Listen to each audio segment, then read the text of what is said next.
Alors, je propose qu'on termine le tour des filières et que Jean-Baptiste nous fasse la présentation pour les filières de ruminants. Bon, ce n'est pas forcément une tâche facile parce qu'il y a plusieurs espèces, plusieurs types de produits. Donc, on t'écoute. Donc, oui, je vais vous présenter effectivement l'évaluation environnementale et les démarches qui sont conduites en élevage de ruminants. Donc, je ne reviendrai pas, effectivement, les collègues là, ont abordé la question de l'ACV, de l'agribalise, de l'affichage environnemental. Donc, les démarches similaires ont été mises en œuvre en élevage de ruminants. Donc, l'Institut de l'élevage, avec les autres instituts techniques et l'INRAE, a contribué à Agribalise. Je m'attacherai d'abord, effectivement, aujourd'hui, à voir de quelle façon nous avons réussi, donc Sandrine l'a un peu évoqué, à utiliser l'évaluation environnementale dans les systèmes de production, dans le cadre des démarches de progrès, des démarches d'amélioration. Et donc, de quoi sommes-nous repartis pour créer un outil qui s'appelle l'outil CAP2ER pour le calcul environnemental des performances des exploitations d'élevage de ruminants. En fait, nous sommes repartis de plusieurs éléments méthodologiques. Il y avait une toute première méthode qui s'appelait GESTIM, donc ont développé les instituts techniques dans les années 2010. C'était vraiment une première ébauche méthodologique pour évaluer les émissions de gaz à effet de serre des systèmes d'élevage et des systèmes agricoles, plutôt au niveau national.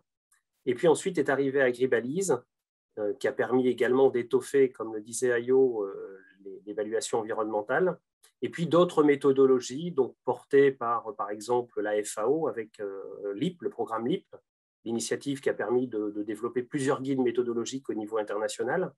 Et en réponse à la question qui avait été posée tout à l'heure, c'est aussi un moyen de mutualiser sur les méthodologies au niveau européen, au niveau international. Et puis d'autres démarches, par exemple avec la filière lait, avec l'interprofession laitière, en filière viande. Et donc l'objectif, effectivement, était de reprendre à la fois ces méthodologies et ces référentiels et de mutualiser autour de ces méthodologies, de ces référentiels pour créer l'outil CAP2ER, qui est aujourd'hui opérationnel depuis quelques années. Alors, pourquoi créer un outil d'évaluation environnementale qui soit adapté au système de production et qui puisse être appliqué en ferme? L'objectif, donc il y a de fait cet objectif d'affichage environnemental au travers des méthodologies ACV.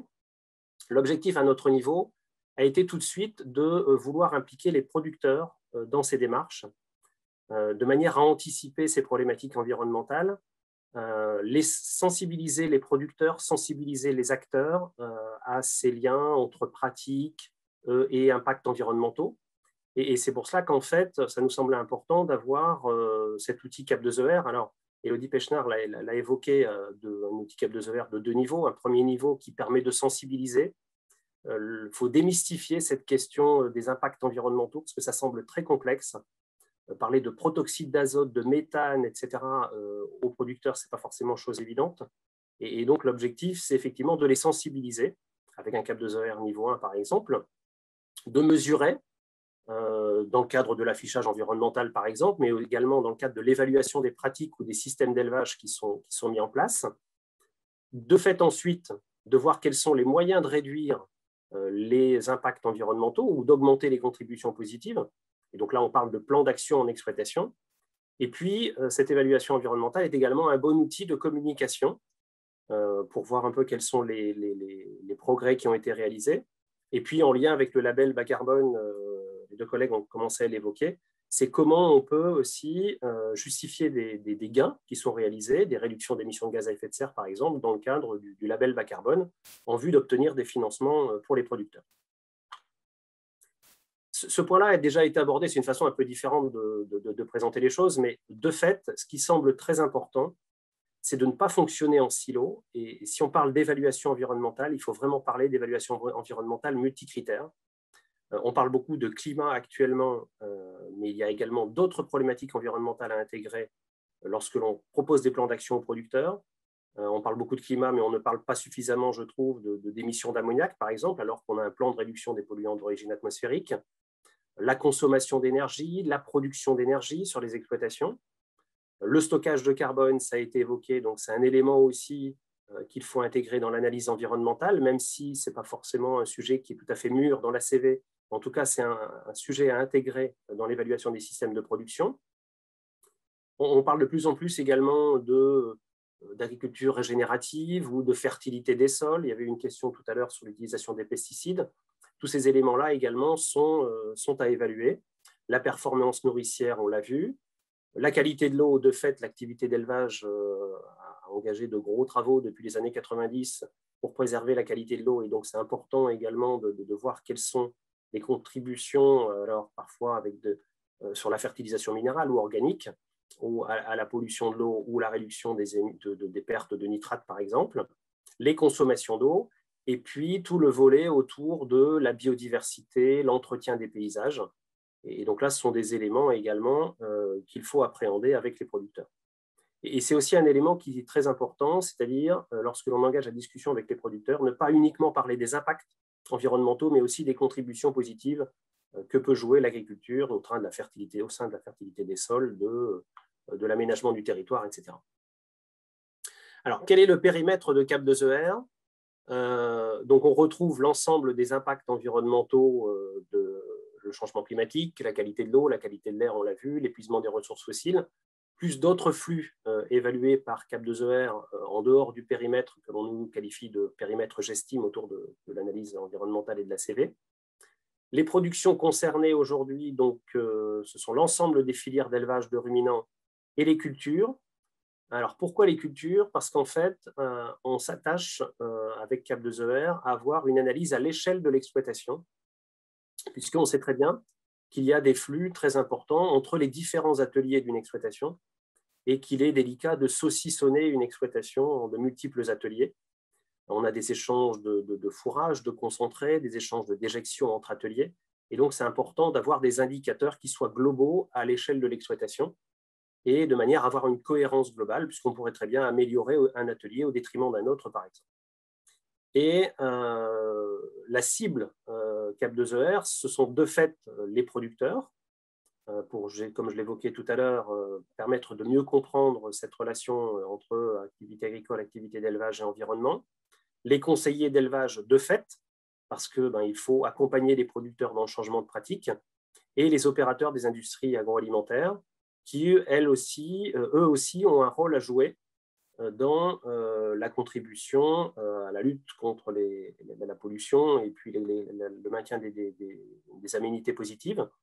Et l'objectif, en fait, au niveau national, a été que l'ensemble des opérateurs mobilisent un seul et même outil, CAP2ER, et donc ça, c'est un élément très important, de manière à parler le même langage auprès des producteurs. Autre élément qui nous semblait également très important, c'est de fait d'avoir une certification de l'outil pour s'assurer que l'outil, même si nous on en est persuadé, en tout cas pour pouvoir le certifier, que l'outil utilise les standards internationaux méthodologiques, les référentiels ad hoc, donc on parle des référentiels Agribalise et autres, et puis que la qualité des données soit au rendez-vous, c'est-à-dire que les opérateurs de terrain qui collectent les données auprès des producteurs, que cette collecte soit de qualité, de manière à avoir des impacts environnementaux calculés qui soient représentatifs. Alors, il y a un élément qui ressort de plus en plus ces derniers temps. Il existe des outils, on l'a vu avec JIP, on le voit avec les référentiels Agribalise, la méthodologie Agribalise, etc. Ce qui nous semble très important, c'est absolument de décloisonner les outils d'évaluation environnementale et de développer l'interopérabilité de ces outils pour, d'une part, mutualiser les méthodologies, ne pas recréer ce qui a été créé, mais donc de créer des liens entre les outils avec des API. Il existe plein de modèles possibles pour créer ces liens entre référentiels et entre méthodologies. L'objectif aussi, c'est de faciliter l'approche multicritère. On parle par exemple du modèle AMG développé par l'INRAE qui aborde cette problématique du stockage de carbone, ou le modèle CARSOLEL sur lequel on travaille avec les collègues de l'INRAE. Et donc, ça permet d'élargir l'approche multicritère. Et puis ensuite, c'est de réduire les coûts de déploiement, puisque lorsque l'on veut embarquer 100 000, 120 000 producteurs, de fait, c'est du temps de collecte, d'agrégation des données, etc. Et donc, s'il existe déjà des données techniques dans différentes bases au niveau national, au niveau régional, dans les entreprises et autres, c'est important de pouvoir mobiliser ces données pour réduire les temps de collecte et passer davantage de temps à l'accompagnement des producteurs. Et donc, en fait, lorsque l'on a les outils, ensuite, c'est comment on embarque les acteurs et les producteurs. Et donc, dans les années 2000, en 2013, on a démarré le programme bas carbone qui s'appelait Carbone Dairy et qui a donné naissance à la ferme laitière bas carbone. Et ensuite, se sont enchaînés d'autres programmes, donc Beef Carbone, Live Green Sheep, élevage caprin durable. Et en fait, ces programmes, alors français et européens, en fait, ont permis de lancer une vraie dynamique de terrain avec une communication sur les initiatives qui ont été lancées dans le cadre de ces programmes-là, et également d'impliquer un nombre d'acteurs très important autour de l'évaluation environnementale, puisqu'en 2012-2013, c'était vraiment un sujet tabou, un sujet complexe.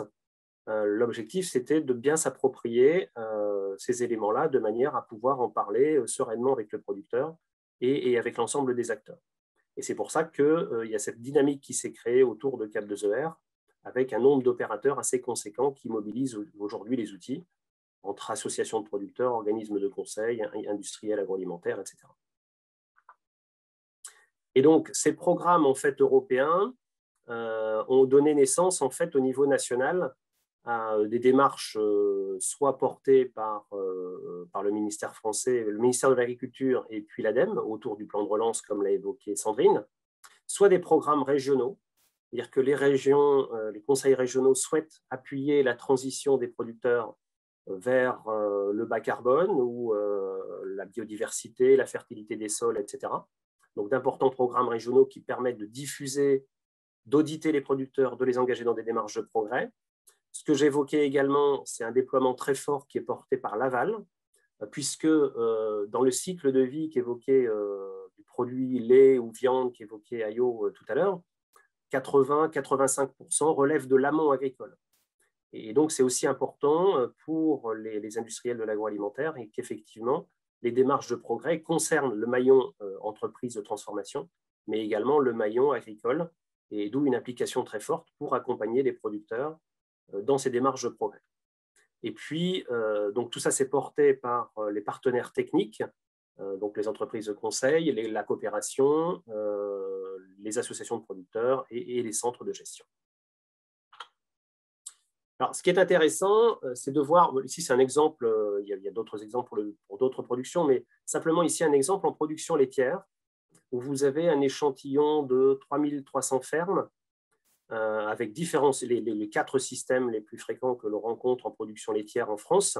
Et vous avez ici l'empreinte carbone du lait en kilos d'équivalent CO2 par litre de lait corrigé, pour les maïs herbes, les systèmes maïs, les systèmes herbes, etc., où on voit où l'empreinte carbone est assez identique entre les systèmes. Par contre, ce qui est intéressant, c'est de voir la différence entre exploitation d'un même système.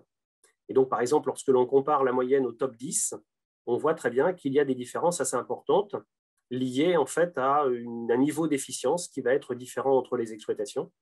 Ce qui nous fait dire que la réduction des émissions de gaz à effet de serre de l'empreinte carbone du lait, donc ici ce sont simplement les émissions de gaz à effet de serre sans considérer le stockage de carbone, on peut tout à fait atteindre, par une amélioration de l'efficience des systèmes, une réduction comprise entre 15 et 20%. Et donc c'est d'ailleurs l'objectif des filières d'élevage à échéance 2025, de réduire de 15 à 20% les émissions de gaz à effet de serre. Et on voit très bien que c'est tout à fait en relation avec les objectifs de la stratégie nationale bas carbone. Et ensuite, ce qui est important de fait, c'est de passer d'une empreinte carbone que l'on va positionner, l'empreinte carbone d'un élevage, que l'on va positionner par rapport à un référentiel sur la gauche. C'est important de voir comment se situent les indicateurs techniques, puisqu'en fait, ce qui va parler tout de suite aux producteurs, c'est la quantité d'azote ou l'intervalle vélage-vélage, l'âge au premier vélage, le taux de renouvellement, les quantités de concentré, est-ce que c'est du soja ou pas, il y a tous ces éléments-là qui sont très importants. Et donc l'objectif, c'est de donner un certain nombre de repères qui expliquent en fait le résultat final, mais qui permettent derrière de discuter sur le plan technique avec les producteurs et avec les conseillers. Et une fois avoir positionné les indicateurs techniques, on est tout à fait à même de travailler un plan d'action avec les producteurs et avec les conseillers. Et c'est ce qui va permettre ensuite de voir quels sont les gains possibles à l'échelle de l'exploitation en matière de réduction des émissions de gaz à effet de serre, par exemple. Et donc, ces indicateurs techniques nous ont permis en fait d'identifier un certain nombre de leviers d'actions innovantes ou d'actions de réduction des émissions de gaz à effet de serre et de séquestration du carbone qui sont aujourd'hui proposés aux producteurs. Donc, on parle de leviers autour de la gestion du troupeau, la conduite sanitaire, j'évoquais l'âge au premier vélage, la performance génétique, l'alimentation du troupeau, la qualité des fourrages, la gestion des déjections. On parlait tout à l'heure d'installation de biogaz, de méthanisation, par exemple. On peut parler de la durée de pâturage, les consommations d'engrais, la place de la légumineuse également, qui est très importante, les consommations d'énergie. Et puis, côté séquestration du carbone, on va retrouver, puisqu'on a cette analyse à l'échelle de l'exploitation, la gestion des surfaces cultivées, les cultures intermédiaires, la durée des prairies temporaires, etc. Et puis tout ce qui va être éléments agroécologiques, prairies, agroforesterie, qui est pour l'instant peu développé en France. Et en fait, ce que l'on remarque, c'est que l'on n'a pas réinventé la roue, hein, c'est-à-dire que là, aujourd'hui, ce sont des pratiques que connaissent les conseillers, que connaissent les producteurs. La seule chose qui a été faite, c'est de mettre en lien ces pratiques avec les indicateurs de performance environnementale. Et donc, on va avoir sur une exploitation la mise en œuvre de 3 ou 4 pratiques. Et généralement, une pratique permet une réduction de 3, 4, 5, voire 6% des émissions de gaz à effet de serre. Et donc, généralement, on va associer 3 ou 4 pratiques pour une réduction qui va être autour de 350, 450 tonnes de CO2 évitées par exploitation sur une durée de 5 ans lorsque le producteur s'engage dans un programme qui va être appliqué pendant 5 ans. Et donc, généralement, c'est un peu l'association de plusieurs pratiques qui ont trait soit à la gestion des surfaces, l'alimentation, les consommations d'énergie et la conduite du troupeau. Alors, en fait, comme les démarches environnementales des filières fonctionnaient plutôt bien, puisque nous sommes passés de l'information à l'audit en exploitation, la construction de plans d'action, aujourd'hui, il y a 15 000 éleveurs impliqués dans ces démarches de progrès. Donc 15 000 éleveurs, c'est à peu près 15%, donc c'est à la fois peu et c'est à la fois beaucoup, mais c'est déjà 15% des éleveurs bovin-lait, bovin-viande qui sont impliqués dans la mise en œuvre de plans d'action, de par les programmes qui sont déployés au niveau national.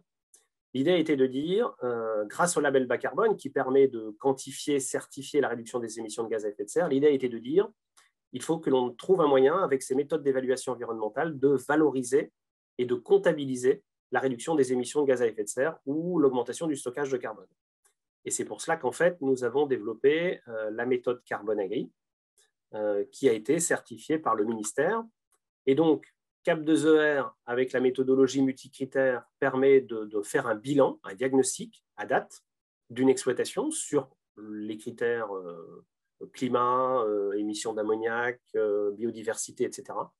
Carbone Agri permet de quantifier la réduction des émissions de gaz à effet de serre lorsque l'on applique un plan d'action sur des exploitations. Et donc, c'est la combinaison des deux qui nous permet de valoriser cette réduction des émissions de gaz à effet de serre sur le marché du carbone. Et donc, ça permet en fait d'avoir une approche un peu différente du conseil en exploitation, en abordant de par les aspects environnementaux tout de suite les aspects techniques et donc d'accompagner après un premier audit, de construire un plan d'action avec le producteur, de l'accompagner, et ça, les visites techniques, etc., l'accompagnement des producteurs, donc ce sont des éléments très importants pour avoir des gains carbone, réaliser un deuxième audit après une durée de 5 ans, vérifier la réduction des émissions de gaz à effet de serre et la faire certifier par le ministère de l'écologie pour ensuite revendre ces réductions d'émissions de gaz à effet de serre sur le marché du carbone et assurer une rétribution financière aux producteurs. Et donc, ce mécanisme-là est maintenant en fonctionnement pour les exploitations d'élevage de ruminants et de grandes cultures, et c'est 1600 producteurs qui sont engagés. Alors, ce qui est intéressant également, donc là, c'est une enquête qui a été réalisée par Danone, qui est très impliquée dans le déploiement des démarches. Que disent les éleveurs qui sont impliqués et est-ce qu'ils sont satisfaits ou pas? Et donc là, entre autres, les raisons de satisfaction des producteurs, c'est d'une part, comme je l'évoquais tout à l'heure, un lien avec l'efficience. Donc, du fait de la mise en œuvre des plans d'action, c'est une baisse des coûts de production. Donc ça, on a mis en évidence un lien très fort entre performance économique et performance environnementale. C'est de fait une amélioration de la résilience des systèmes, puisqu'on retravaille toute la cohérence du système d'exploitation.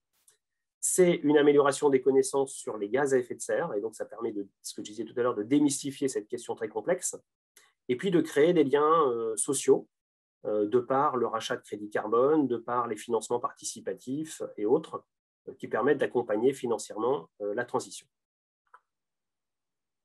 Et donc, si on devait faire un bilan aujourd'hui des travaux qui ont été conduits, en fait, on a commencé ces travaux après la publication du rapport de la FAO en 2006, là, qui incriminait l'élevage comme étant fortement contributeur aux émissions de gaz à effet de serre. Et donc, depuis 2006, entre la construction des méthodologies, la construction de CAP2ER, le déploiement des programmes bas carbone, et donc l'accord de Paris en 2015 a beaucoup aidé aussi à la prise de conscience de cette problématique changement climatique et donc la nécessité d'évaluer les performances environnementales des systèmes de production. Le label bas carbone, qui donne également des éléments supplémentaires pour impliquer les acteurs, avec la création de France Carbone Agri Association pour gérer les crédits carbone.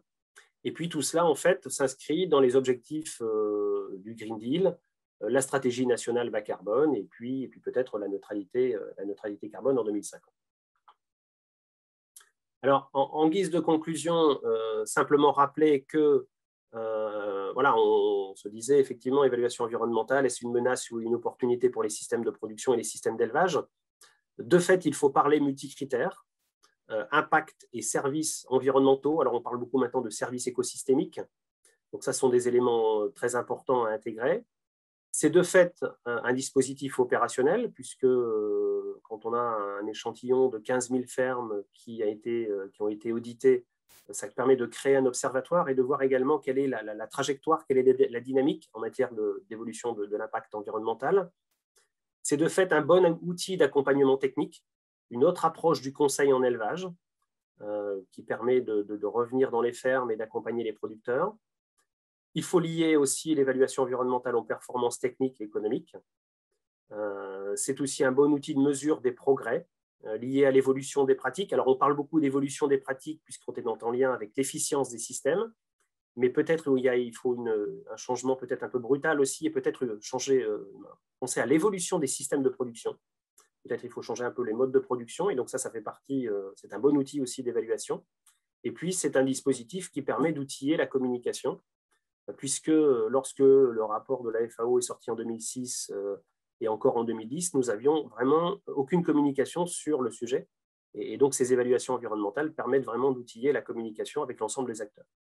Par contre, il reste encore des choses à améliorer sur les évolutions méthodologiques. Rien n'est parfait, mais il y a encore des choses à travailler autour, je ne sais plus qui l'évoquait, si c'est Ayo ou les collègues, mais autour du stockage de carbone, des services écosystémiques, des référentiels qui sont mobilisés. Quelqu'un posait la question du pouvoir de réchauffement du méthane. Donc, est-ce que l'on parle de neutralité carbone ou de neutralité climatique? Donc, voilà, donc tous ces éléments-là doivent encore évoluer. Et simplement, une petite parenthèse, mais c'est pour nous un très bon outil d'analyse environnementale et d'accompagnement des producteurs.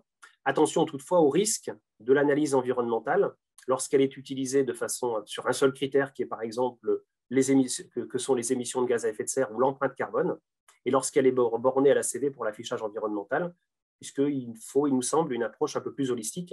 Et il y a un très bon papier d'Ayo sur le sujet qui permet de montrer un peu l'intérêt de l'ACV, mais également les limites que peut représenter l'ACV par rapport à l'évaluation des performances environnementales des systèmes de production. Voilà, donc je me tiens à votre disposition si vous avez des questions.